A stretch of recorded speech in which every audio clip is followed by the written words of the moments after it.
کائنات کی رونق میں اگر ذرا دیر توقف کیا جائے تو محسوس ہوتا ہے کہ ہر شے اپنی ایک مخصوص لے میں گزر رہی ہے۔ ہوا کے جھونکے، ستاروں کی گردش، درختوں کی خاموش بڑھوتری، سب اپنے اپنے دائرے میں مصروف ہیں۔ ان میں سے کوئی شے یہ نہیں پوچھتی کہ اس کی منزل کیا ہے، نہ ہی اپنی قدر و قیمت پر سوال اٹھاتی ہے، مگر انسان ہے کہ اپنے ہر لمحے میں کسی معنی، کسی جواز یا کسی مقصد کا متلاشی رہتا ہے۔ گویا اس کی ہستی خود اپنے آپ سے استفسار کرتی رہتی ہے کہ میں کون ہوں اور اس وسعت میں میرا ٹھکانہ کہاں ہے۔ یہی سوال دراصل اس کو باقی مخلوقات سے ممتاز کرتا ہے۔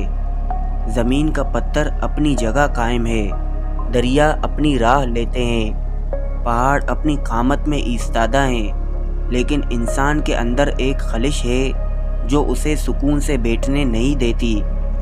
یہی خلش دراصل اس کے مقام کی شہادت ہے کہ وہ محض موجود نہیں بلکہ موجودگی کا شعور بھی رکھتا ہے۔ حکمت وہ نظر ہے جو ظاہر کے پردوں کو چیر کر حقیقت کے دھاگے دیکھنے لگتی ہے، اور بصیرت وہ لطافت ہے جو ان دھاگوں کو چھو کر جان لیتی ہے کہ ان میں سے کون سا رشتہ ابدی ہے اور کون سا فانی۔ انسان کی اصل عظمت اسی میں ہے کہ وہ اس نظر اور اس لمس کو اپنے اندر بیدار کر سکے۔ جب انسان محض خواہش کا اسیر بن کر جیتا ہے تو اس کی نگاہ باہر کی دنیا میں الجھی رہتی ہے۔ وہ اشیاء کو گنتا ہے، ان کا مالک بننا چاہتا ہے، ان پر فخر کرتا ہے، مگر اندر کی زمین خشک ہی رہتی ہے۔ مگر جب یہی انسان خاموشی کی ایک لمحہ بھر کیفیت میں اپنے اندر جھانکتا ہے تو اسے معلوم ہوتا ہے کہ اس کے وجود کے اندر ایک ایسا مرکز ہے جو کسی بھی زنجیر کا محتاج نہیں۔ وہ مرکز نہ وقت سے جکڑا ہوا ہے، نہ فضا سے محدود، نہ خواہش سے آلودہ۔ وہ مرکز دراصل وہی نقطہ ہے جہاں حکمت اور بصیرت اپنی اصل صورت میں جلوہ گر ہوتی ہے۔ یہی وجہ ہے کہ عارفین ہمیشہ کہتے آئے ہیں کہ انسان محض گوشت و پوست کا پیکر نہیں بلکہ ایک ایسا آئینہ ہے جس میں کائنات اپنے رازوں کو دیکھنا چاہتی ہے۔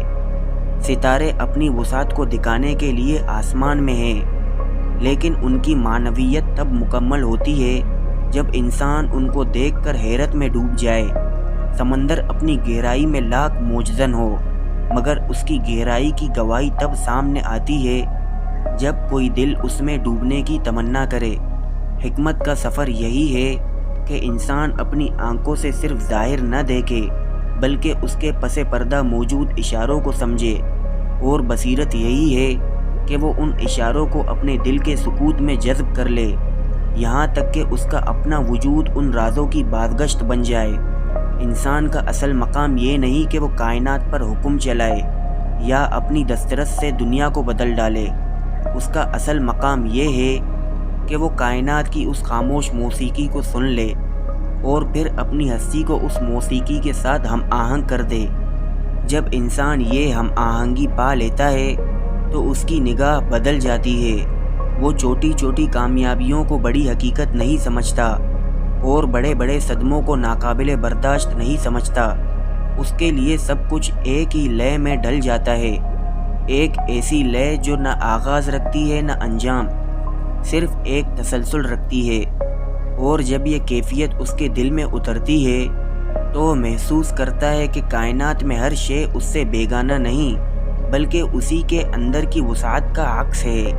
ستارہ جو آسمان پر ٹمٹماتا ہے وہ دراصل اس کی اپنے دل کی دھڑکن ہے، دریا جو بہتا ہے وہ اس کی اپنی روح کا بہاؤ ہے، اور سکوت جو پہاڑوں میں چھایا ہے وہ اس کے اپنے اندر کی خاموشی ہے۔